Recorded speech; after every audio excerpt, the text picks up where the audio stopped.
Hello and welcome to the Dissident Mama podcast. Today, my guest is Ben Dixon, a good friend of mine and also a participant now in the Ludwell Orthodox Fellowship. So, Ben is going to introduce himself and we're going to find out all about Ben and also his Substack as well. So, Ben, tell people who you are. Well, Rebecca, thanks for having me on. My name is Ben Dixon. I am the operations manager for the Ludwell Orthodox Fellowship. I work in politics, can't really talk about who or what exactly I do, unfortunately, or maybe fortunately. But I work in conservative politics, have for the last 8 years or so, campaigns at all levels in the legislature, in the Young Republican National Federation quite a bit. My wife's actually the co-chair.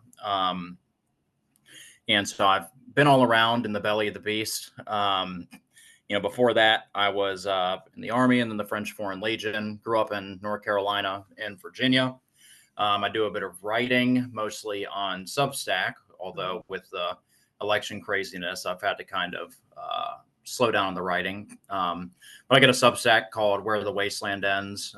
You can look it up, or you can just type in dixonb.substack.com, and that'll take you right to it. So, Okay, so first we're gonna do like the newspaper etiquette, which is when I used to work for newspapers, you would write in a triangle because sometimes people wouldn't get to the bottom and the editor would end up slashing it. So we're going to get some of the most important stuff about the conference out there first. So if people run off and have to tend to their kids and don't finish this podcast, which they should go to the end because all Dissident Mama podcasts are awesome.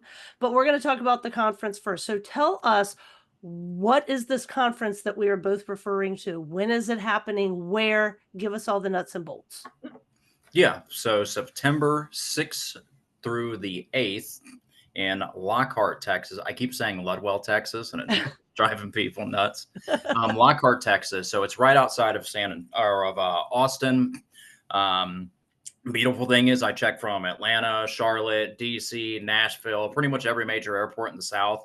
And tickets to Austin right now are between $100 and $200. And so it's a real cheap flight if you're, kind of last minute and you're like, well, no, flights and hotels are still cheap. You can do a Saturday only ticket for, $60, or the full weekend is, 110? Something like that, 110, 120. But yeah, 110 for the full. If they add in the VIP, 150, I think. Yeah. And so with that, you get the 2 full days of lectures, panel, Q&As from all of our great speakers who we'll go over in a moment. Mm-hmm. You get the VIP Counterflow Live event Friday night, which is going to be phenomenal. If you're really only able to stay for Saturday, you can do the Saturday only ticket plus the VIP. And the VIP funds go to the St. Andrew's Building Fund so that the parish who, not necessarily hosting, but who will be spending quite a bit of time with. Hospitable and welcoming. Yes, very welcoming. And that will go to helping them to build a new church. Right now they're kind of in the downtown, shopping area. Mm-hmm. And they have big dreams of being a big church. And so we're going to help them out a little bit with these VIP tickets. In terms of speakers, we've gotten absolutely phenomenal lists of speakers. It's a banger, as my kids would say. Yeah. So Friday, it's really focusing, the theme is kind of the sacramental nature of art and music and the South and Orthodox traditions. And we've got, Alphonse Vin, who's, written for all sorts of people, pretty much the leading scholar on Flannery O'Connor. Mm-hmm. Yeah, I'm actually reading one of her books, but Dr. Don Livingston, of course. Father Philip Farley is coming down from the Holy Cross Hermitage in West Virginia to talk about music in Appalachia or Appalachia. Mm-hmm. We've got panel discussion. Saturday focusing more on culture, mission, some of the obstacles to mission life in the South. Obviously, we're a heavily mission-oriented church in the South. The majority of parishes are, technically missions. And we've got Father Joseph Honeycutt, who, has been involved in Southern Orthodoxy, I mean, for decades at this point, really. Jim Jatras, who is just a phenomenal analyst of kind of culture and everything that's going on. Father Peter Heers, Dr. Clark Carlton.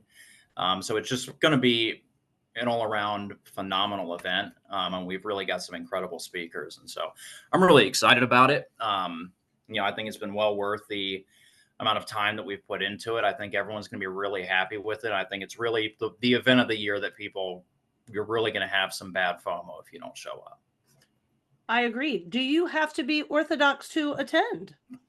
No, everybody's welcome. I'd argue that if you are just a proud Southerner and want to kind of see how, people from a different religious tradition, how they connect to the South and how they see continuities that you might not have imagined, and to highlight things in your own culture that maybe you hadn't honed in on, but that you feel, but you don't necessarily know how to put into words. I think it's a great event for that. That's one thing about last year's conference. A lot of the speeches, especially Dr. Don Livingston's speech, I mean, there was a lot in there where, there were certain ways that I always felt about the South and felt about, when I'd be in the mountains or, be at a family barbecue, whatever it was. But I could never really put words to it. And he was able to really kind of put words to it and to help me kind of understand better my own heritage. And so that I thought was really, really something special and something I think that everybody should really check out for that reason. So. And in fact, Alphonse Venn is a Catholic, I believe, but he is going to give his presentation on Flannery O'Connor, and it will we'll have fellowship with him as well. It will be wonderful. Now, do you have to be born and raised in the South to attend? No, just like in Orthodoxy, you can be a convert. I mean, some of the greatest Southern thinkers were born in the Midwest or the North. And, the South is really known for our hospitality. And so people come, they fall in love with it. And in, many ways, they're more zealous than a lot of cradle Southerners. So. Right. Which is what I think Alphonse Venn, I believe he, I don't know where he was born, but I know he lived in France for a while. I'm not sure where he's living now, but he would fall into that category as well. Jim Jatras, he calls himself a Virginia gentleman, which he absolutely is, but he's a Pennsylvania native. I think all the rest of the gang, I'm looking at the speakers, were born in Dixie's land. And you are from North Carolina, Virginia? Yes, so I grew up in Currituck and Pasquotank counties in North Carolina. Then we moved to Virginia Beach, kind of in the, right on the edge of Pungo and Blackwater, which is kind of the, what used to be Princess Anne County, but it's now kind of what's left of the country area of southeastern Virginia, runs right up to the North Carolina border, a bunch of basically floodplains that were turned into farms. We've got the usual, wonderful tenets of Southern life, whether it's, some type of harvest festival, stories of a local witch, so we had the Witch of Blackwater. So like as kids, we'd all go out to where her house was supposed to be in the grave. And, it's this thing that all the kids did to be brave. Southern mysticism. It's deep. Yeah. Yeah, it really is, and it's things like that I didn't really know were particular, because like friends of mine from Seattle or California, they don't really have things like that. And granted, New England has some of that too, whether it's the Jersey Devil or whatever. But I feel like every region of the South has its kind of mystical creature or person or story. Like for my dad out in Kentucky, it was, Goat Man. And my dad used to, when we were kids, every time he'd come to pick us up in Virginia, we'd have to, drive down to the Outer Banks. And so it was about 2-hour drive at that time. Now the roads are all expanded, but he would always tell us this story of Goat Man, and he'd get real into it. And yeah, great stories. So I at some point I've got to write it down because it's just too good. And his sound effects were wonderful. And that's another thing, we're very expressive storytellers. Yep. Um, Jeez. Mm-hmm. and like Dr. Livingston points out, that's why the whole American literary tradition is really from the South, and same with music. Um, it's a rich land, and that's something that we can offer to the Orthodox Church. Yep. And it's prime territory for the church, because you look at Slavic mysticism when Cyril Methodius and all these missionaries went in, and the way that they were able to use that storytelling and the musical traditions to really plant the church in that land. And same when the Russians went to Alaska, Mm-hmm. they're able to really work into the culture and worldview of the different native tribes to help them to better understand one, the faith, but also their own culture. Yeah. Everything that is good in culture comes from Christ. Doesn't matter if it's a Christian culture or not. And that's why the Greeks, they still revere guys like Plato and Aristotle, not because they're pagan philosophers, but because they point to virtues which point to God. Yeah. And it's the same with the Tao in China. I mean, you look even in Christian translations in Chinese, instead of logos, they say Tao. And it's because these concepts, right? These are these little breadcrumbs that Christ has left all the nations to guide them to Him. We have those same things in the South, even though it's a nominally Christian culture. There's still a correction that needs to take place. I think the fact that it is a Christian culture, that there's that foundation, while there's still some cultural breakthrough that needs to happen, that there's so much good in Southern culture that can be appropriated by the church. And for the naysayers who say, oh, well, this is just about, uh, whatever the nonsense they say, it's exactly that.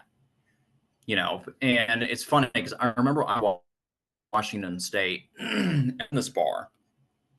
Sorry. But I was in this bar, and the bartender, he said, you've got an accent. And I was like, no, I don't. He's like, yeah, are you from the South? And I'm like, yeah, I don't have a Southern accent, but whatever. And he's like, oh, well, you must be a racist.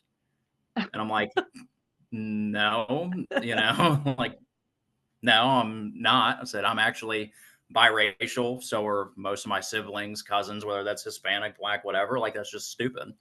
Mind you, a Black guy then comes into the bar, and the bartender is suddenly like, oh, hey, what's up, man? What, can I get you a beer? And I'm like, hold up a second.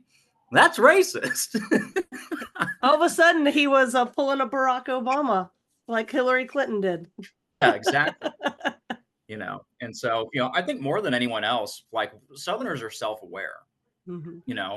We know our heritage. We know where we've come from. We understand social problems in our society, whether that is, poverty or a lack of resources, or educational issues, and especially in more rural areas and up in the mountains, economic issues. We're very aware of that, and we talk about it, and we own it. We don't blame anyone else. We don't hate ourselves, because everybody has problems. Every culture in history has problems, and you work through those things. It's just like in a parish. That so and so really doesn't like kids, right? And you know that about them. So you tell your kids to behave around them, and you give them a little bit of grace. Mm-hmm. And grace is something which Southerners have in abundance. Amen. And I think that's something that the church can use, and that we can really share with the rest of America, is giving other people a little bit of grace, because we all need it. Yeah. Too often. Absolutely. Bookmark it there, because I want to get back into some of those deep thoughts and hot topics. But where can people find out about the conference? And let me say one thing too. The Friday event is going to be the sacramental nature of art and music in the Southern and Orthodox tradition. So Ben has already talked a little bit about that. Culture, mission, and obstacles to outreach. Ben is going to be giving a speech on Saturday. I want to talk about that as well. But what does this tell us? First, where people can find out about this awesome conference, and what is this VIP thing that we have mentioned a couple times? Yeah, so if you go to southernorthodox.com, and up in the top bar, you can find conferences. If you click there, you'll see the graphic. You can get to the registration and payment page there, and all the details are there. A very precise schedule of how each day is going to go. And so that's the easiest way to register. Now, with registration, I should note this because I've had a couple people ask questions. You know, registration and payment are two different things. They're connected in the form. And so you'll fill out the form. Mhm. Now, whatever level of ticket you're wanting, you would then click the PayPal link and just put that amount in the donation and put, your name and your ticket level. And that's all you got to do. You're good to go. Now, you can also pay by check if you're, a little more old fashioned. Mhm. That's fine as well. Just notate that and Yeah. we'll take care of that. Then also, we do ask people, let us know, what state you're from and your age group. This isn't, you know, serious. It's really just we kind of want to know where folks are coming from so we know how our message is getting out, where it's being effective, and who's kind of receiving the information that we're putting out, who's engaging with the fellowship so that we can do better outreach and get more people invested in this Southern Orthodox mission. Um, in terms of the VIP, I mean, we're really fortunate, I think. I'm sure a lot of your viewers are familiar with Buck Johnson and the Counterflow podcast. Mhm. Buck is a phenomenal interviewer. He really just has an ability, he's a good listener, something that I struggle with. He's a good listener and he knows how to ask really thoughtful questions. And so he's going to facilitate a conversation with Rebecca, with Jim Jatteris, with Father John Whiteford, and then Conrad from the World War Now podcast. I think this is going to be a phenomenal conversation. And I'm not just saying that because, I work with the fellowship. I mean, when the idea came up for doing this, I was immediately excited about it. Yeah. I really respect, kind of all those guys' analysis on and gals, analysis on things. And I think that being in an environment where we can have an open conversation with feedback from people who are in attendance, Yeah. not even so much as a Q&A, but just an open conversation with each other about Mhm. issues that the church is facing, that, we're facing in the world, current events. I think it'll be really, really productive. And so we do have a location where that'll be held. I believe we're getting the contract signed on that, tallying that, crossing the I's and dotting the T's or something like that. Mhm. Um, and it's going to be great. I'm really excited about it. And so that'll be Friday night after the conference wraps up. So the welcome reception starts at 7. That's for everybody. Everyone who comes, we all want to hang out, just have a glass of water or a beer, hang out, see everyone we haven't seen from last year, and then at 8 p.m. we'll start the VIP event. And so I think it's going to be a blast. I'm excited about it. Yeah, and Buck emceed last year and did a wonderful job Yeah. and came to North Carolina on his own dime. So now we are having it in his hometown. And so that's going to be really exciting. And we will be attending his parish as well for Saturday evening vigil and for liturgy. So the dates say the 6th through 8th. So it's very important that people plan to come, even if they got to drive far on Sunday or hop on an airplane. That was one of the great things last year. The true fellowship took place at the parish on Sunday. Because it was only a 1-day event last year. So for those of you on the fence about coming, please make sure that you attend the liturgy on Sunday, and then Father Iggy and Buck and all the great parishioners there in Lockhart, we'll have some great coffee hour. But that's really where, a lot of the fellowship takes place is actually in the parish. And um, uh, St. Andrew, the Lockhart parish, is small, but Father Iggy says that that's very representative of what Southern Orthodoxy is, because it is true. Many times, so people who aren't Orthodox and who are inquiring, you may not go to a cathedral the first time you visit an Orthodox church. It may be very, very, very small. So it's going to be super authentic, super Texas, and very warm, and it's going to be awesome. Yeah. And I'll just say, I mean, I think the vigil and the liturgy last year were they were the best part. Yeah. The energy just in the church, both for the vigil and for the liturgy were just, I mean, it was electric. You could feel it. Yeah. And, we had people from, all over the country, from overseas, from, every jurisdiction you could think about, all sitting there, all partaking of the Eucharist together, everybody, singing together. And it was just beautiful. Yeah. And I mean, I think the fellowship, like, I think coffee hour lasted till like 4. I mean, we were there forever, and Yes. we couldn't push people out. Yeah. And some people had to drive, back to Middle Tennessee or even further, Mm-hmm. and they, they just didn't want to leave. It was really just a great time. And I know, I mean, just the people who came from, Raleigh, or people from even Charlotte, where we live, who we just didn't know, who we're Yeah. able to connect with, who we've stayed in touch with. And so we've been, building these relationships. And that's the real important thing I think about this conference, is that it's a networking opportunity, and not in the, Absolutely. sterile, professional sense, but that we are building a church. We are building a nation, is what Yeah. we're doing in the very traditional sense. And we have to connect. We have to build out a network of people who are supportive of one another, who are supportive of the mission, and supportive of planting the cross firmly in the South. That is what this is about. Yeah. And that's really, what I know my speech, what it's going to focus on, because it's not easy. It's not easy to plant the cross, because when you plant it, you've got to ascend it. Mm-hmm. And we love to plant it, but then we look at it, and Jesus is like, well, get up there. And we're like, Yeah. wait, this one, this one, are you sure? And the cross is in our parishes, it's in our families, it's in our everyday lives. We all love to, quote this, take that quote that's at the front of so many St. Herman's Press books of the prophecy, today in Russia, tomorrow America. And we say, yeah, one day there's going to be martyrdom. If you can't take it in parish life, if you can't take parish life and struggling to love your fellow parishioners, you're not standing before a firing squad. I hate to tell you, Yeah. you're not doing it. And so, our love has to shine through on our actions. If we're going to build a church in the South, it's not because we've read a million books on dogma. It's not because we have owned the libs on Twitter. It's because people see that we love one another and we forgive one another. That's how it happened in the Roman Empire.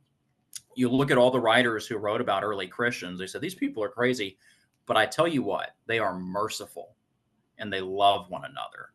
When one of them is in jail, they bring them food. When they're in the hospital, they're there with them day in and day out, supporting them. And that's what we need to be doing. We need to be supporting one another and supporting this mission. And that's really what, at least my little old speech will focus on. Yeah, Ben's speech is entitled Podvig or Prelest, Overcoming Obstacles in the Southern Orthodox Mission.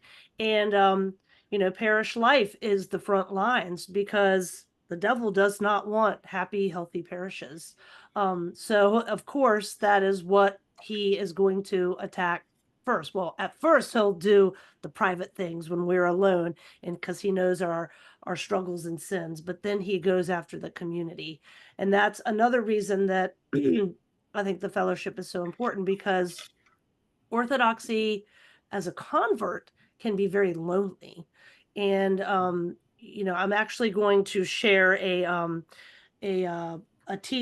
a promo teaser from Metropolitan Jonah, where he has asked this question last year at a Q&A, and he talks about how it is very real. And I think we want people to be Orthodox. We don't want to scare them away, but any Christian, any serious Christian in the United States knows that being a Christian in our culture is extremely hard and lonely too, like if you're very serious and devout about it. So that's a really good thing about the fellowship, because sometimes parish life is very difficult, and you could lose family members, or they judge you harshly because they think you're in a cult or something like that.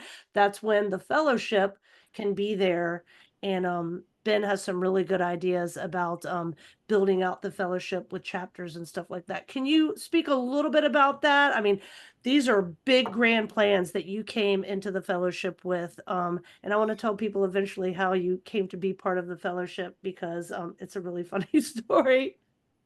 But tell us some of the big plans you have for the fellowship. It's not just going to be conferences and a website. If we can pull this off, if you can lead us there, Ben, what kind of plans do you have for the fellowship to grow Orthodoxy and to grow the community within Southern Orthodoxy? Yeah. So one of the ideas that this is based in large part on my own experience, building chapters for, young Republicans or different, tax reform groups, Second Amendment groups, things like that, organizing politically and kind of building out these grassroots communities. And the idea is to kind of transplant that. And it's not an idea foreign to Orthodox. I mean, you look at, Tsarist Russian, you had all these brotherhoods and societies which were advocating for the church and fighting the slander of clergy and, all these different things. And that's something that we essentially want to build out from the fellowship. Right now, the fellowship is really, the founding board and a couple people who, write for us, who are really passionate, who support us, whether that's on social media, on the website, financially. But if we're going to take this mission seriously, then we need people in the fields, getting their hands dirty, helping to do the work. And so the idea with that is to form chapters, essentially, state by state, where people, they pay a very small membership fee, essentially, to help maintain the operations of the fellowship. And once you buy in, you're a member. And so, there'd be regular meetings, book clubs, church, assistance programs, whether that's, this church in our area, they need to build a handicap ramp because, one of the people now has a wheelchair. They can't get up the stairs. And so we're going to build a ramp, right? And people from the fellowship being able to mobilize to help with things like that, and to be in the community, to be in our churches, advocating for growth and helping to be that growth, and being there to help, on a number of things. There's something that Father Peter here said on Buck's podcast that I really liked. He said, we think of catechism, and I'm paraphrasing here. He says, we think of catechism as, just learning about the ecumenical councils and learning the doctrines. So the catechism means purification. And I think far too often we get so focused on, how many books we have on the essence energy distinction, starting a blog, starting a podcast, doing all the things except doing the inner work and doing the work in our parishes. And so, Orthodoxy is supposed to be the church is a community. It's the body of Christ.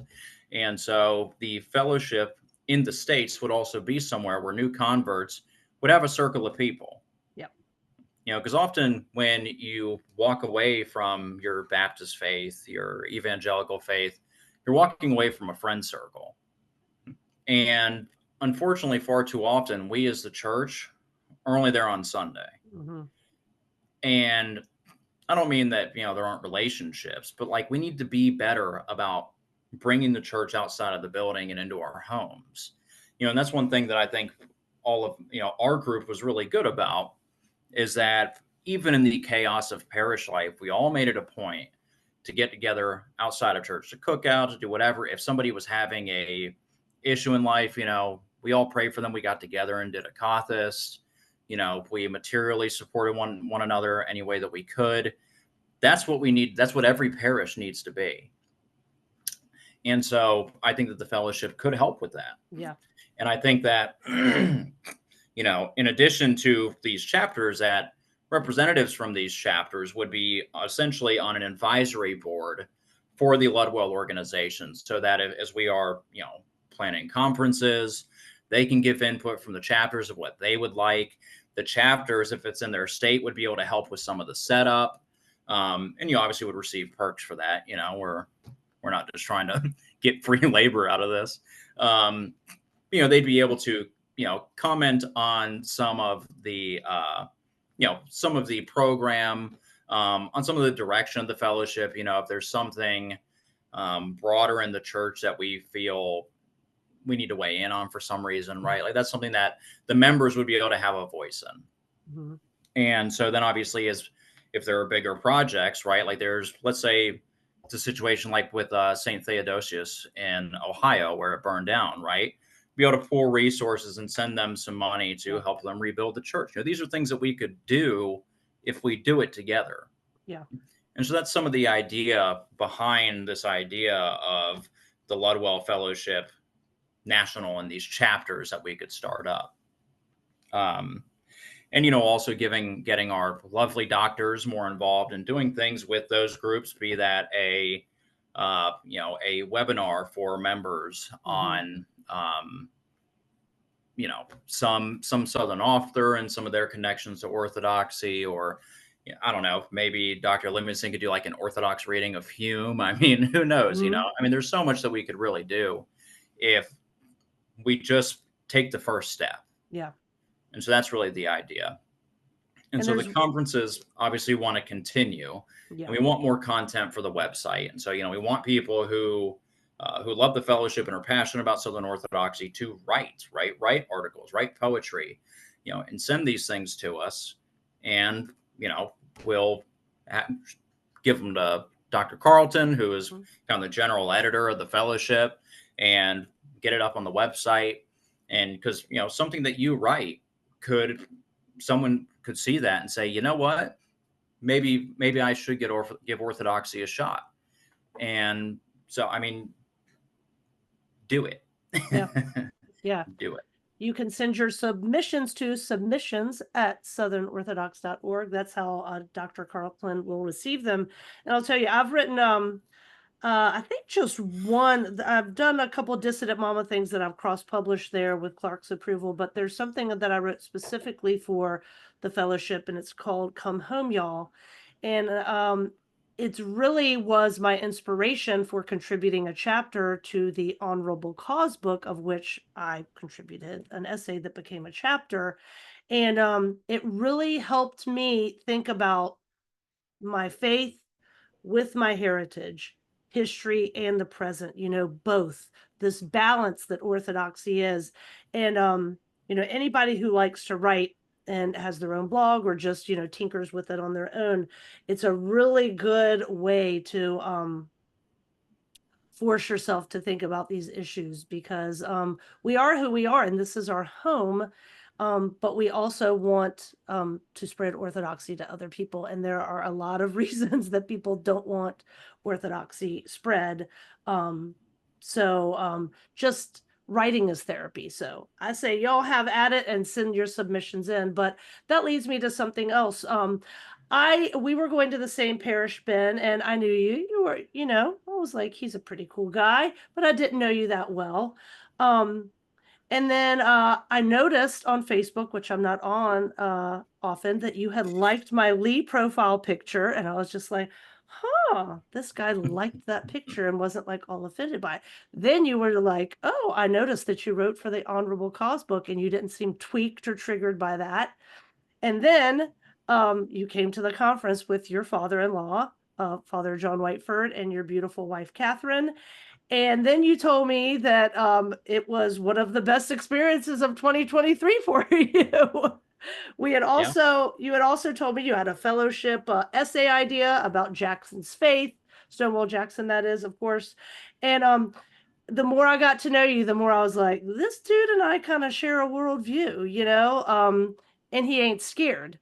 And so when I had gotten to the point where, I needed to do the inner work, dealing with my own spiritual struggles, both one caused by my own sin and kind of as a consequence of some trauma that has happened in my life that has affected my family. But I was like, I need to focus on small, me, my family, my home, my neighbors, and my very few close and trusted friends. And I was like, and I just can't be the operations manager. It wasn't even a name for what I was doing at the time, but I can't do this anymore. I love the fellowship. I want to be part of it, but I need somebody who's not going to be scared, somebody who's not going to bend like a reed in the wind, and somebody who is young and vivacious and is willing to do the work. And so I kind of pitched the idea to you and told you all the things that it entails.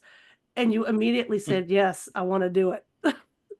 And I told you, I was like, you're on a really short list, Ben. And then at some point you said, who else is on the short list? And I said, well, it's just you. So I was really happy, Yeah. really, really happy that you said yes. I mean, and you didn't even like, I guess in your mind you're thinking about it, but you were immediately you were just like, sure. So anyway, that is how Ben became the operations manager, and he has been welcomed into the fray by Father John, his father-in-law, and doctors Carlton and Don Livingston. And you're one of the gang now, and you are doing such a phenomenal job, and you have such great ideas. So I just wanted to say thank you for keeping the flame alive, man, so I passed you the torch and you're just doing wonderful things. So I'm really happy that you said yes. I appreciate it. Yeah, I mean, I've really enjoyed it. I mean, I'm thankful for the opportunity. I have a habit of saying yes when asked to do things. And then usually a month later, I'm like, oh, wait, there's all these other things that I also have to do. Oh, crap. So fortunately, I come from carny stock and I can juggle three different ways. And so that's really come in handy. I've also had a lot of help. You've been phenomenal when I'm caught up in a campaign or whatever, and I need a little nudge. Hey, where are we at in this? And I'm like, yes. And you're like, that was an either or question. I'm like, yes.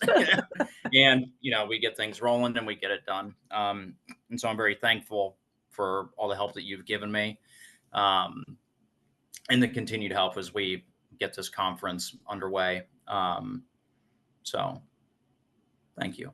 Yes, And I well, loved your Lee picture because I too have taken pictures with that Lee statue yeah, and was honored to have stood in the spot where that man stood. excellent, Um, excellent. I remember when I was working in the legislature in Virginia, and I was at a friend's house on Monument Avenue, and I passed out. I woke up in the morning, and it was like 5:30 in the morning, and so the sun hadn't come up, but the sky was starting to get it was that kind of real pretty blue, or Hmm. it hadn't quite gotten light, but you could see silhouettes. And right outside the window was the roundabout where the Stonewall Jackson statue was. I just remember looking at it and just being filled with pride. And I just thought, how cool is it that I'm in Richmond and looking at this beautiful statue of this man who I admire so much and have my whole life. Just a real great experience. And so it was really tragic for me when they took the statue down. And, obviously that's not what the fellowship was about or anything like that. But, you know, wherever you are in the political spectrum, it's it's an integral part of our history and our story. And unfortunately, we have focused so much on the boogeyman and finding a boogeyman and trying to make the Confederacy, the Nazis, trying to make Stonewall Jackson, Joachim Piper, or some other SS officer.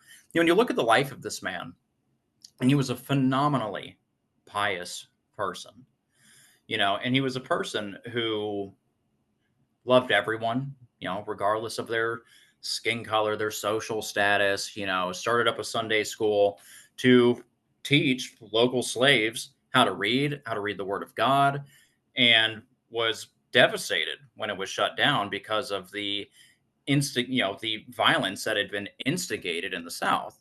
And, I do really think it's a shame. And that's, really the motivation for me reading more on his faith and some of his own religious journey, and trying to find the time to really write something meaningful about it that would really contribute to the conversation more than just kind of parroting what's already been said.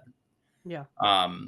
Like, I believe you sent me something on his time in, I think, Mexico, where he kind of flirted with Catholicism a bit. Hmm. And, again, that goes into that sacramental worldview that we naturally have in the South. We naturally understand, right, that the heavens declare the glory of God, right? The firmament proclaimeth his handiwork. Like we naturally understand that you can't go to, to the Smoky Mountains and watch, the fog roll up those hills. You can't watch the sunset on them and not believe that there is a creator and that his grace, his divine energy flows through all things, and that all things are meant to point us to him, right? And that our destiny as humans is to use this creation that he gave us to manipulate it to his glory and to better communicate with him and grow a relationship and to be like him. And that's something that I think all Southerners are born with. Mm-hmm. Like Dr. Livingston said, nobody's writing songs comparing Indiana to heaven. It's a very true statement. Right. There's just something, magical almost about the South. And it's not just the land, it's the people, it's the mannerisms. And, unfortunately, as we continue down this postmodern path, we are losing that more and more. Mm-hmm. And I think what the church really offers the South is a chance not only to preserve its culture, worldview, and heritage, but to purify them, Yep. to baptize them, right? That's something that we all desire, right? We all desire to put off the old man and put on the new, and we don't lose ourselves in that. We don't dissolve into some abstract oneness of the universe. No, we become the us that we were always meant to be. And that is what the church is doing in the South. And that's why it's so important there to be conversations on Southern Orthodoxy, for there to be people who are advocates and missionaries for the South in the South. And that's really what the whole fellowship is about. Yes. It's not about justifying anything. It's that. All we need to do is bring the South to the font of baptism, Mm-hmm. and the Lord will handle the rest. But we got to get it there. Yes, to bring people back to Christ. And Flannery O'Connor in the mid 20th century called the South Christ haunted. We want the South to be Christ centered again, to return us to that heritage, of which the South was uniquely Bible centered. Now we would say, in a Protestant vein or a Catholic vein, sometimes, in people practicing Christianity in a way that didn't even entail, a parish life or anything like that. But we want to grow orthodoxy in Dixie's land because it is our home, and we want to redeem and purify what is worthy and right about our tradition and bring people to the font, like you said. But there's one thing I want to say too. I think fellowships all over would be great, but there's one thing that I want to make precisely clear. I think Dixie's land is uniquely ripe. Are other places ripe? Can other places be enculturated? Absolutely. But I think other places would have more work to do. I think the South has so many things already available that just need to be tapped into. Our biggest struggle is just lefty docs haters, like you were saying, trying to say we're Nazis and racist, but even like normal Orthodox who really like to be contrarians, who try to throw us under the bus with like Americanism at large, and it's like, okay, the South is part of America, but it is something very different. And it's just bad history that people don't understand that. But so we get it from both sides constantly, the left wingers that are paid to hate us, but then the other side who just doesn't understand what it means to have a Southern ethos. And I'm going to read something you posted on Facebook just real quick. Our forefathers in the South envisioned a great revival of faithfulness to Christ. While they may not have been able to foresee the form in which this revival would take place, it is happening as the Orthodox Church becomes more firmly rooted in Southern life and culture. But as our Lord tells us, the harvest is plentiful, but the workers few. So can you talk a little bit to, if you agree with me, is the South uniquely ripe and ready for the picking? And what you think about some of the pushback we get. Forget the lefty ducks, but just like the average Orthodox contrarian, of which Orthodoxy has a slew. Yeah. So I would definitely agree. I think it is uniquely placed, and I think this is something that Richard Weaver really picked up on. He had an essay called, I think it was something like the war against the South's war against nihilism. I think it was something in that vein, and he was talking about how although there were certain elements of the fascist message that might have aligned line for line with Southerners' beliefs, Southerners were still the first ones to recognize an enemy in fascism before any other section of the U.S. population or the Western population at large. And he said the reason that is because the South is the one place where the French Revolution never took hold. He said our values, our worldview are still medieval. And while that's a dirty word now, what it really means is our worldview and values are Christian. They stem from Christendom, from the Anglo-Saxon church and the larger English churches that came to be before the Normans came in and really forced Latinism down the throats of the Anglo-Saxons and the Irish. And while that is slipping away the further we again get into this postmodern world, we still all feel it in our souls in the South.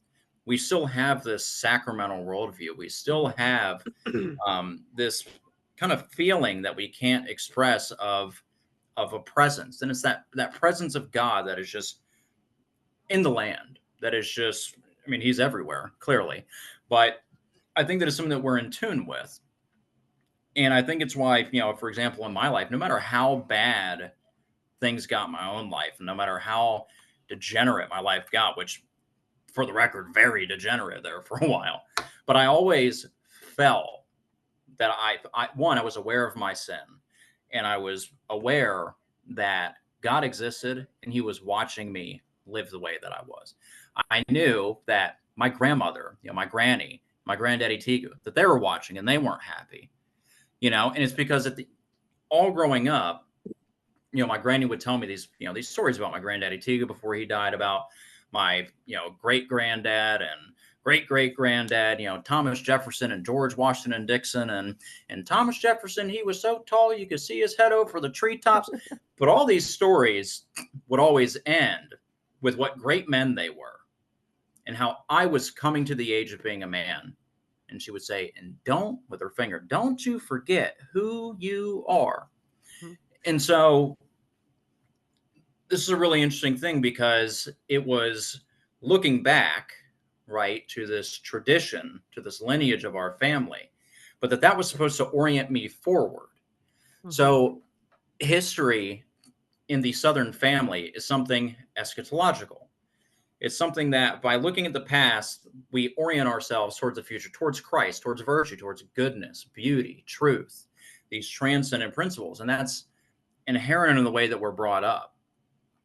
And that is, I mean, that's what Orthodox ritual and church history is, right? It's looking to the fathers, looking to our forefathers, and allowing them to orient us towards Christ.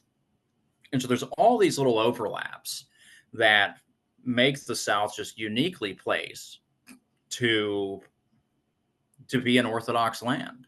Yeah. I'd argue that when St. Paisius of Mount Athos said America will be a holy country, he was talking about the South. And I think, like everything, it's something that the South will give to the rest of the country. Because unfortunately, the North, much of the Midwest, obviously the West Coast, they fully sold out to the French Revolution and this, modern and now postmodern worldview that seeks to deconstruct and destroy everything. But that sense of the sacred in the South, that there are things that are sacred. That makes us uniquely placed. And this is something that they're always trying to destroy. Yeah. You look at every narrative of the South, it's the Bible Belt, but they watch more porn than anyone else, or are they really Christians? Right. It's like, no, Christianity isn't about being perfect. It's about struggling against the devil within me. Right. It's about allowing Christ to come in and purify me of that evil. And I think the problem with evangelicalism, which I will call American folk Christianity, because that's what it is. I mean, it's partially Gnostic. It's more Milton than it is the book of Revelation. It's all these, it's a very problematic thing, but with its Puritan heritage, it's very moralistic. And I remember, growing up and going to church, my dad's a pastor. And I remember going to church and just the second you walked in, it was, put on your fake happy face and everyone, oh, hey, brother, how you doing? Oh, yeah. And you knew that everybody was judging you and you were judging everyone else. That's not the church. That's not Christ. And that's something that we need to ruthlessly persecute in ourselves, not judging people. Sure, there might be a parishioner who has a bunch of really goofy tattoos, super tight pants, and writes really gay poetry online. Sure, he may be at the church, but thank God he's at the church. So don't judge him for his gay pants and stupid poems. It's that simple. It should have been. Anyways, so yeah, I think the South is uniquely placed. And to the contrarians, it's kind of hard to follow up. Don't judge people with what I'm saying. Go off on the contrarians. Tell them to mellow out. Yeah, mellow out. I mean, really, look, we're not judging you for your fedoras and your really patchy beards. Okay. So just chill. Yeah. I think it's, I went to a certain church in Texas. I won't say which jurisdiction, but it was not in Houston, not in San Antonio or Austin, in another city. And all the young men there were like hipsters. There's this group within, especially one jurisdiction I've noticed, they're like evangelidocs, hipster docs. They won't shut up about C.S. Lewis, which, look, I love C.S. Lewis, but he's not a saint. We're directed by the saints. And it's all this very worldly, commercial version of orthodoxy. It's, oh, well, look at my 300 knot brand new prayer robe. Sure, I've had it for a year. It still looks fresh out of the package because I've never used it. Yeah. But let me tell you about Hezekiah. Let me tell you about Energeia. It's, you don't have to wear great schema shirts or hoodies and 300 knot prayer robes and buy a book every time you go to the church, right? You don't have to do that to be Orthodox. It's about the inner work, and I think people get so focused. And there was I can't think of the priest's name, but he said this recently, and it just put into words how I've been feeling. Is I travel a lot. I go to a lot of different parishes, and you see this commercialization of orthodoxy, right? So what these people do, they come to the faith, and the first place they go is ancient faith. And so they buy a bunch of, ancient faith books. They watch all these ancient faith podcasts, and not that ancient faith is all bad. They bring a lot of people to the faith, which is a good thing. But people get so focused on the podcast, the books, et cetera, that they don't actually apply it to their lives. And so what you end up with is being Orthodox for 5 years. You've got 5 bookshelves of every book. All your walls are covered with icons. You've got 30 prayer ropes. But the second something bad in your parish happens, you walk away from the faith. You read your way out of orthodoxy. Mm-hmm. You do all these things because it was all still that very modern, worldly mindset of just consuming without ever digesting. Yeah. And so stop focusing so much on content and focus more on prayer. And it doesn't have to be crazy prayer, right? Just a little bit and feel it. Like really dedicate yourself to that time and just don't be a dick. That's really it. Be a decent person in your life. We're That's really what making it comes down t-shirts that say that. Just don't be a dick. to. Yeah. New fellowship swag coming soon. I'll buy one. I mean, it's really it's that simple. Yeah, And we all want to act like, the thing is we all come to church with a worldview and a system. And we want to judge orthodoxy based on that and find a way to make it work with our worldview.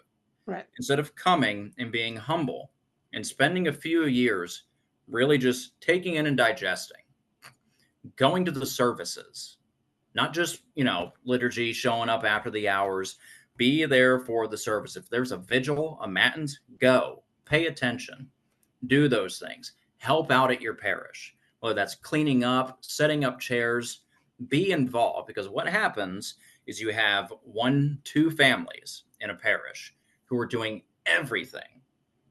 And so they're overworked, they're stressed out, they start to butt heads with each other, other people get involved. Next thing you know, you have this big blow up, which all could have been avoided if the other 98 people at the church didn't just show up at the hours and leave after having a cup of coffee. Yeah. Stay, help out, get involved, get on a cleaning rotation list, Amen. and and do something. Yeah.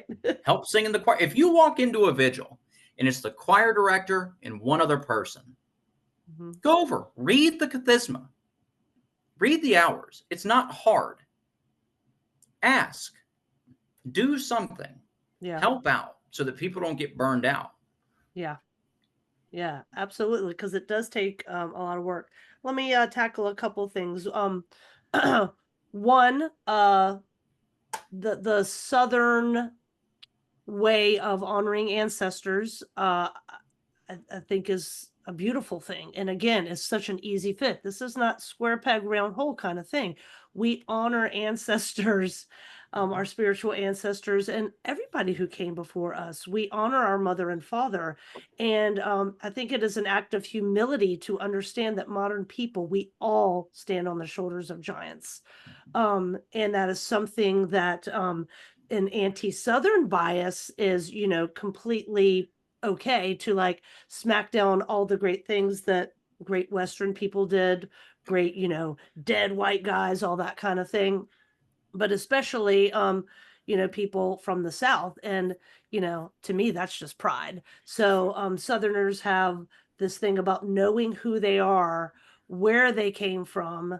And that is just a foundational necessity to so many people who are from the South. And then another would be kind of the LARP of orthodoxy. One would be, LARP, live action role playing. So people come in and kind of act the act. And I guess everybody kind of does when they're first excited because you are getting the books and you're getting the prayer ropes and the women are getting their head coverings, that kind of thing. You're kind of getting in the groove, but it is not a LARP. And once it's easy to say suffering brings you closer to Christ, but when the suffering happens, that's a whole daggone different thing there.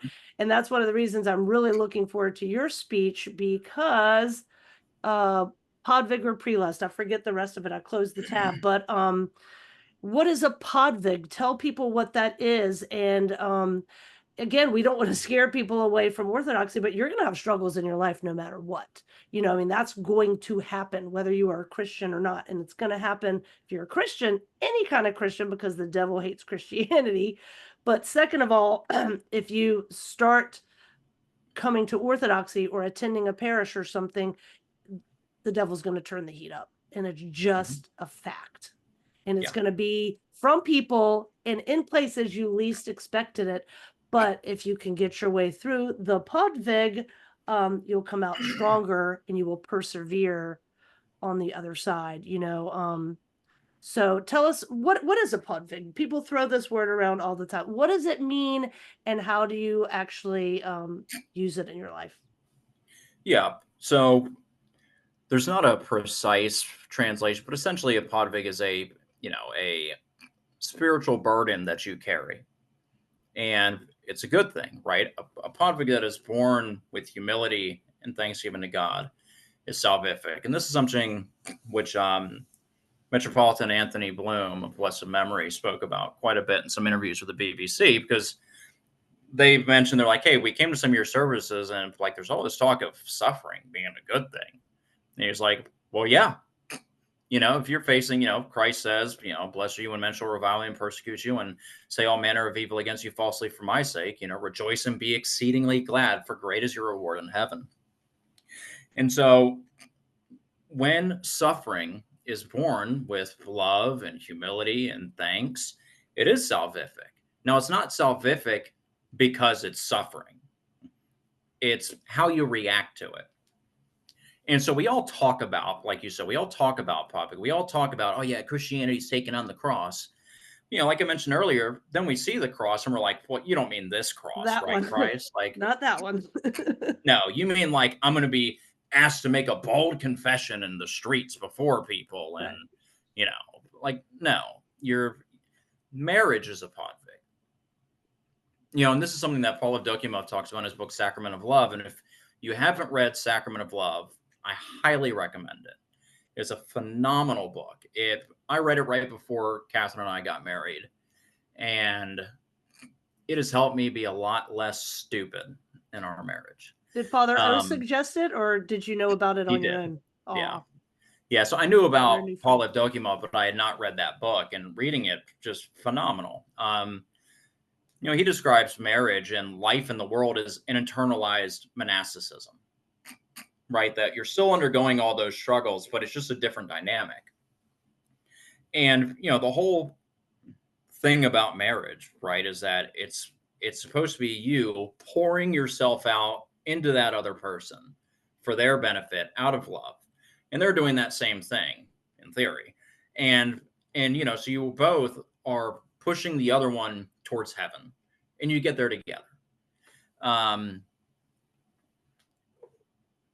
so that's, one place where we commonly see a podvig, but it might be, being the choir director in a small parish, or being a choir director or a deacon and having a not great dynamic with the priest. It can be a number of things. And most often, right, you're going to face it in your parish or family or work life. Yeah. One of those three, right? That's where you're spending the most time. You're very emotionally invested in these things. And so that's where you're going to be attacked. It's not going to be you sitting in your prayer corner and demons manifesting like, think of porn and think of drugs. And no, it's going to be, you giving your confession and the priest saying something a little off color and you getting offended by it. And, the real problem is we talk about humility and bearing wrongs and insults. And we love that until it happens to us. Mm-hmm. And then it's, well, they treated me this way. Like they can't speak to me that way. Right. But that is pride. That's precisely the place where we're supposed to be humble. And that doesn't mean you don't say, hey, what you said was hurtful. Right. Right. But you don't bear it with hatred. And I think that's really the big thing. And I've ran into this recently where, somebody treated some people really badly. And, even months later, a couple of the people have said, well, it's in my nature to be vengeful. Right. But that's why Christ gives us the saints. Right. The lives of the saints are living theology. They are the Beatitudes lived out in a life. Right. I mean, you look at St. Luke of Crimea. This is a guy whose own bishop, and then when he became a bishop, his own priest sold him out to the NKVD. Sold him out. And he continued to love them, continued to pray for him. Now, was he not us? You said, well, he was a saint. Well, how did he become a saint? He became a saint by bearing these burdens as they came and not allowing them to poison his heart. And so the Lord is going to bring you a cross. And, when we get to the church, we're like, oh, look at the vestments and the icons, and Christ is like, yeah, come on, come on. And we're like, oh, and look at this, oh, this essence energy distinction over here. Oh, look at the natures of Christ. He's like, yeah, yeah, come on. Next thing you know, we're like, bam, cross, and we're like, what's this? He's like, get Yeah. up, Yeah. not this one. No, no, no, no, no, no, no. This isn't the one for me. It's always your cross. Yeah. And if you bear it, you will be one step closer to the kingdom of heaven. Not because you did anything, but because you love, because you accepted the cross that Christ gave you and you persevered. That's all you have to do. Mhm. Now, it's not that easy. It's just, all you have to do, right? But we have to be able to swallow our own pride. Yeah. Because if we don't, right, then we lash out and hurt other people. And then who has the sin? We do. Yeah. We're cutting ourselves off from Christ. There's this, hold on one second, I'll grab it because it's a beautiful prayer.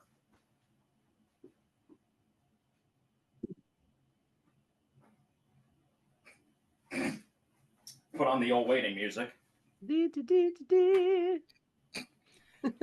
All right, so it's in the St. Tikhon's prayer book. Okay. I'm really a Jordanville guy, but there's some things in this one that I really like. I love that book. So this is in the prayers for the living and the dead. And it says, "Save, O Lord, and have mercy on those whom I have caused to stumble and to turn aside from the path of salvation, leading them to evil and unseemly deeds. Return them to the path of salvation by thy divine providence." Yeah. This is something we should be saying every time Right. we pray. Because we all like to think of, save and have mercy on those who hate and wrong me and attack me. Don't let them perish for my sake, Lord. But how about the people who we've pushed away from the faith? Right. Yeah. We don't like to think about that. I think that's something that we really should be focusing on. Yeah. And Because, keep going. I'm sorry. because if we're not bearing this podfig, if we're putting it off on other people through our pride, then it's praylist. Right. Then it's spiritual delusion. Because we've now set ourselves above them as a judge and above them as righteous. Yeah. And it's not to say that we weren't wronged, but that's God sent. It's providence. And for whatever reason, he has sent us these struggles. And if we bear them in humility and love, we will be like Christ.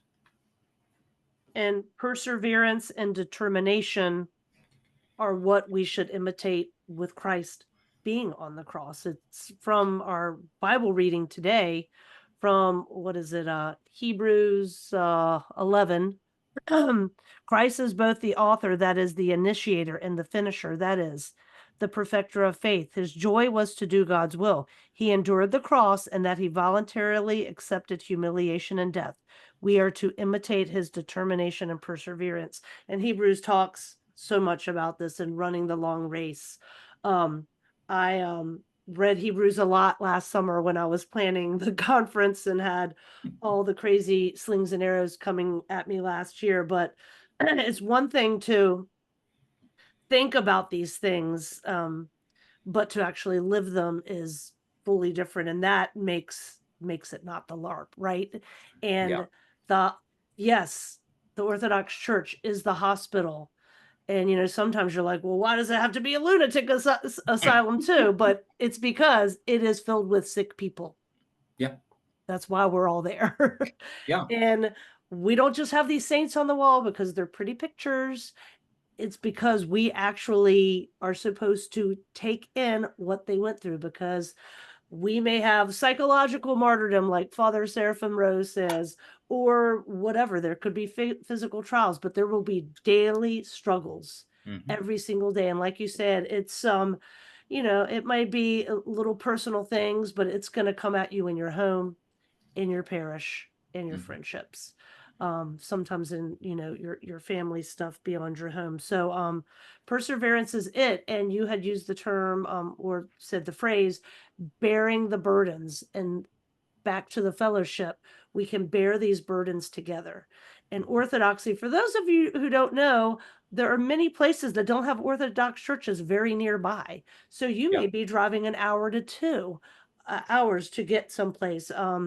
You may go to a place that's not in English. So dealing with all of this together while you're trying to get closer to Christ and redeem yourself and redeem your home, which is the South.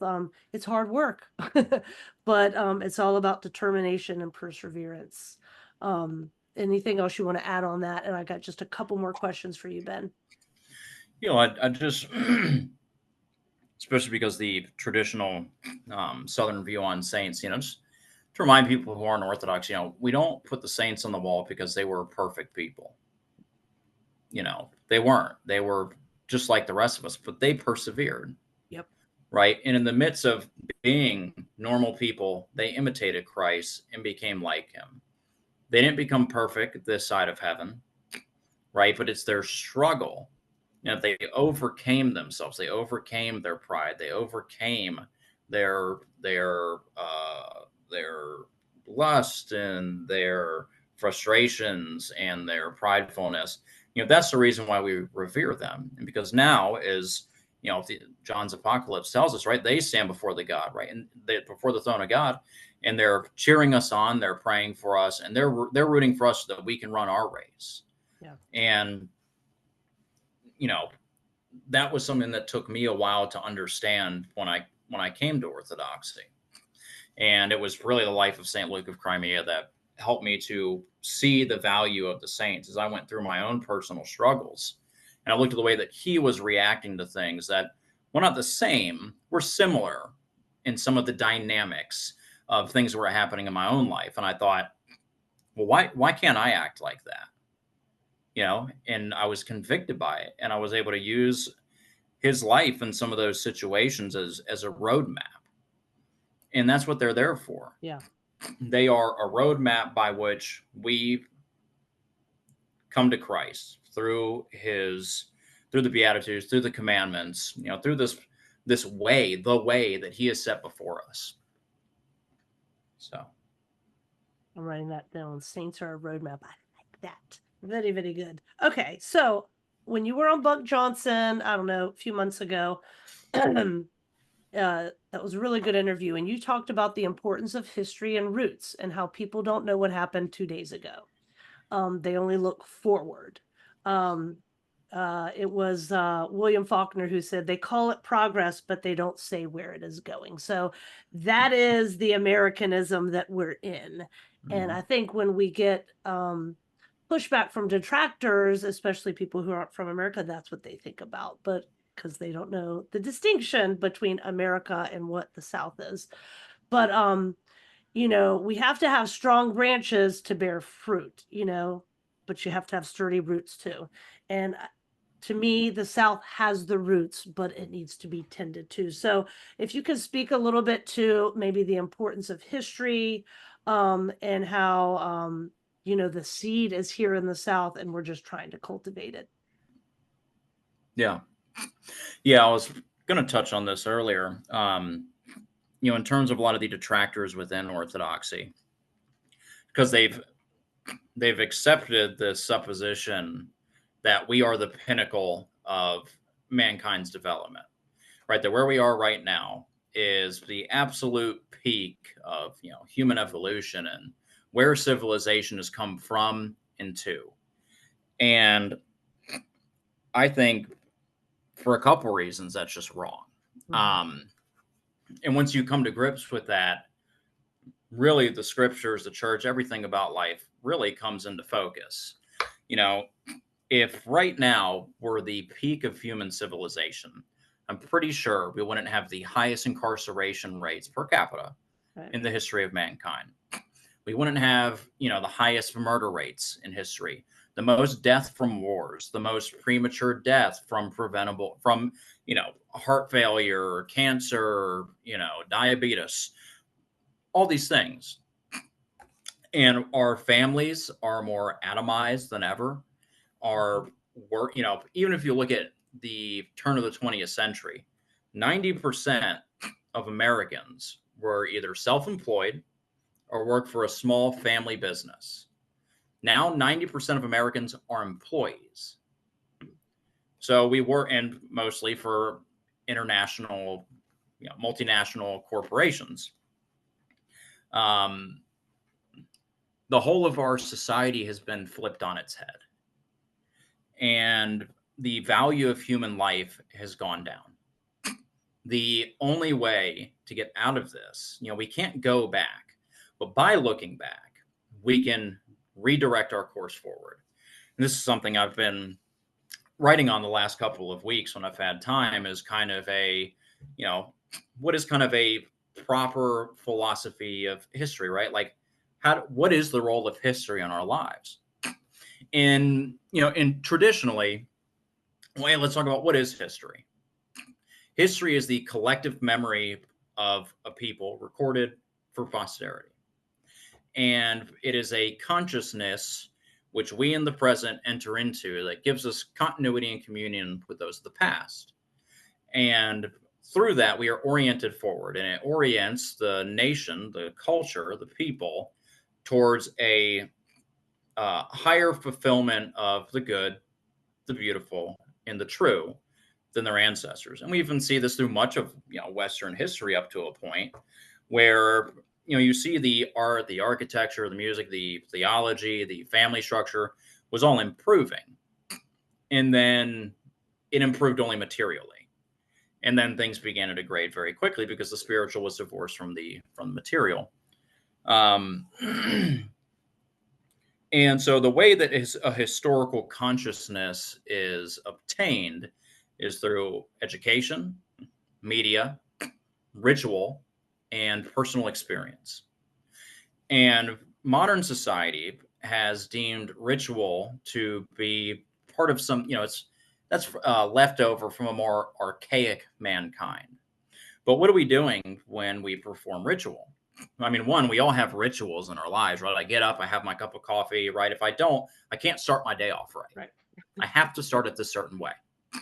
And so ritual is an integral part of how man interacts with the world, with his fellow humans, and with God.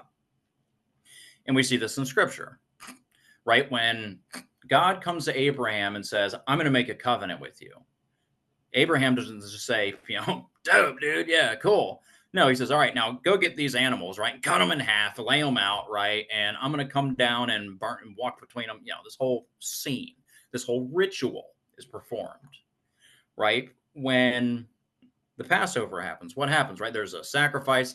They all, write a cross over their doors in blood, and therefore their children are spared while those of the Egyptians are killed, right? When they, all throughout the history of Israel, you're seeing ritual, right? The Passover ritual, then once they get into the land, what are they doing? Well, they're entering into that past event in preparation for the fulfillment of God's promises in the future. And so even ritual in the Old Testament wasn't just a looking back, it was through looking back that they were oriented forward to the fulfillment of promises in Christ. And that's what ritual is in the church, right? When we celebrate, for example, the feast of the cross, what was that, right? It was this, basically it was a time of year where plague would spread throughout the Roman Empire. And so the people would take out the true cross and they would process around the city to protect it. And so now what do, right? We do this same thing, this ritual, because by participating in that, we are bringing the same protection through Christ to our own lives. Why do we celebrate Pascha? Right? Because each time we do, we are becoming contemporaneous with that moment in the past, and by that participating in the age to come, in the fulfillment of what Christ has done. And so ritual in our lives, it gives being to that which would otherwise be annihilated by the ontological exhaustion of time, these past events. And so by reenacting them in the presence of the Holy Spirit, they have being, and time in a way kind of merges, right? Because that's possible with God. It's not possible for us by ourselves, right? But in Christ, that is possible. And in exchange, those orient us forward towards Christ, again, towards that fulfillment of the good, the beautiful, the true. And so we've gotten rid of this in modern society. And on top of that, personal experience, which is what Yep. traditionally pilgrimage, right? And so traditionally, because once the harvest was done, there was really nothing to do. So what would you do? You and your family would go, 50, 100 miles to the site of this saint's martyrdom or some biblical event, and would spend days, right, in prayer and worship and reading the life of the saint, hearing about the life of the saint, going to the place where they lived. And anyone who's been to Gettysburg or Cold Harbor knows this, right? When you go to this place and you walk where these men walked, there's a spiritual experience there. You have a new understanding of that event that transcends pictures or narrative. You go there and it becomes very real to you. And so traditionally, by doing those things, by performing ritual and going on pilgrimage, these historical events, which were not divorced from the secular, right? These events became personal. And so there was a real communion then with the people and events of the past, which oriented us forward. And in the modern age, we've lost that. Well, what happens when you don't have this this personal experience that really makes it your own? Well, then you're relying solely on education and media. Well, what's the problem with that? Well, especially in the modern age where we have movies, right? So you have all these movie depictions. When people think of the Revolutionary War, what do they think of? They think of The Patriot. They think of Mel Gibson, which, great movie, but, the Roman Empire, what do they think of? They think of Gladiator, right? And so these things warp our historical consciousness. And then you have academics who want to say, oh, well, no, this understanding of this historical event is not true, right? It's not, this is what it truly is, which Right. history is not an objective. It's not a science. It is, again, the memory of a people recorded for posterity. How those events are remembered matters, and it matters for who we are. And so when you change the understanding of these events and their significance, you change a people. And that's why we have so rapidly seen our society shift, is because we've rewritten all historical narratives. Suddenly, Alexander the Great is the greatest tyrant in the history of mankind. The English were, basically Adolf Hitler and the Nazis. The Confederacy was also basically Nazis. Anyone we don't like are the Nazis. But, but the Aztecs, man, they were just the greatest people in the world. I mean, who doesn't love a civilization who throws a couple hundred virgins into a fire pit every year just to please some demon, right? And so this is where we're at as a society. And that's why history is so important, and a proper understanding of history. And so the way that we get the country and our culture back on track is through a proper understanding of history. Yep. And in part, that is by abolishing this nonsensical, man-made partition between the secular and the sacred, Yep. abolishing this false barrier between the material and the spiritual, and having a coherent, holistic historical understanding that focuses on the nation and who it is in Christ, that sees the incarnation as the center point, the axis from which history turns, from which the world turns, right? The cross is at the center of the world, and it's from there that the world turns. And that's the historical understanding that we have to readopt. That was the historical understanding of Byzantium, of medieval Russia, of the medieval West. And that's what we need to get back to. And we need to re-implement ritual. And part of that you see in the church. I mean, even for, the Russians, you look at Victory Day, right? Probably shouldn't be related to the church, right? But they go and they pray at the church, and, they have their little, regimental banners and stuff. And they remember that event and pray for those who lost their lives. Right. And it gives that event, which in our own society is strictly secular, it was a war, for them, it has a spiritual meaning. And as Russia reconverts and becomes itself again, these events are going to have spiritual significance down the road. Yeah. I mean, because what happened in World War II was no different than, the battle between the Teutonic Order and the Russians when, you had St. Alexander Nevsky and the other Russian princes go and they fight the Teutonic Order, right? If you're an irreligious person, you say, oh, well, that was just a war, right? That's just a historical event. But for the Russians, it has significance, right? It's, they celebrate that day as a church, as a community, as a coherent nation, which is the church. Right. Yeah, I think of a James Perloff quote. He wrote it in Missing Saints and Missing Miracles, his very short and stupendous book.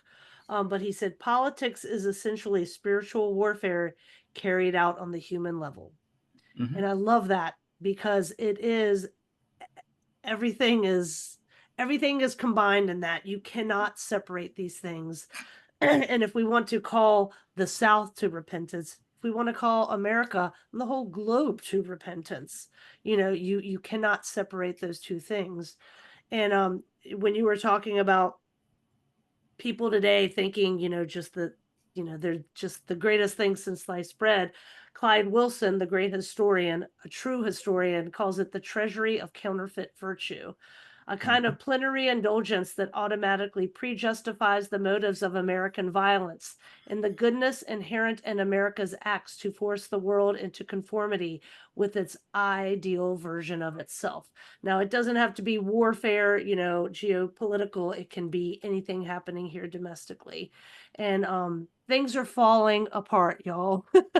We need ritual. We need to believe in miracles. We need to know that the saints came before us and that our ancestors, spiritual and otherwise, were giants and we are standing on their shoulders. And I think the fellowship is doing a good job of connecting those very, very large dots, but they're so basic and important. And Ben, I think that the conference is going to tap into some of those deep issues, deep, but profoundly simple, because I think it's imprinted on all our hearts at the same time. So I think the fellowship conference is going to be amazing.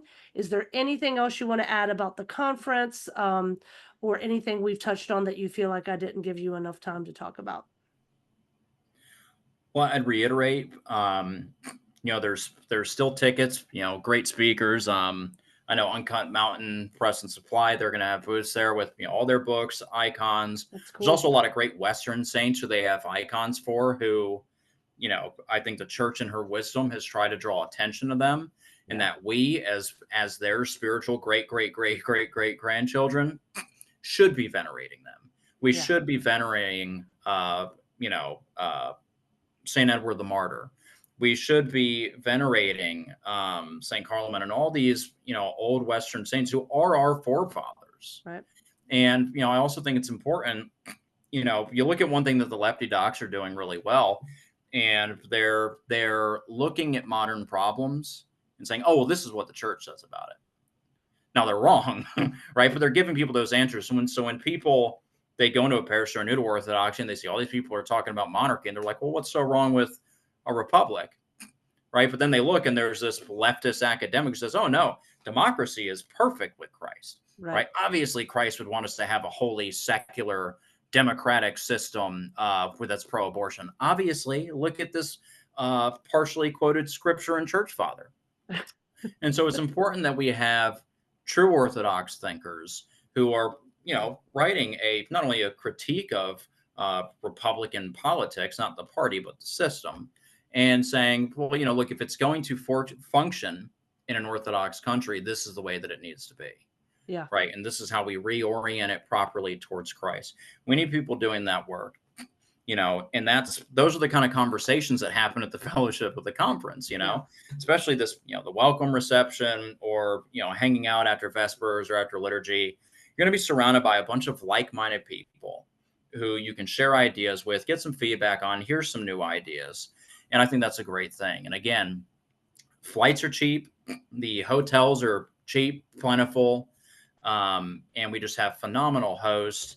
Also, it's also a battle of honor. Last year we held it near the barbecue capital of North Carolina. Mhm. This year we're holding it by in the barbecue capital of Texas. So there are bragging rights on the line, and you guys need to come to support true barbecue, which is pork, not beef. Right. If you disagree, you can also come. You're welcome, but I'm not sure we can be friends. I'm married to a Texan, so we won't go there, but it's all delicious and it's all Yes, it about the is. food. But just something you were saying about the experts. The experts have their disinformation experts because some guy decides to call himself one. We have our lefty docs experts that are, experts on radical right-wing people in orthodoxy. We have people who are fellows for the ADL who are hate experts and all this kind of stuff. Well, you know what? We're going to have experts at the conference. We're going to have people like you and me. We're going to have Dr. Clark Carlton, Don Livingston, who are experts in their own right in philosophy and theology as far as Dr. Clark Carlton goes. And we're just going to have everybody from um, the whole gamut. True diversity is going to be taking place at the conference. So I hope that everybody comes because it's going to be awesome. Be there, be square. And where can people find out about tickets, Ben? They can go to southernorthodox.org Yes.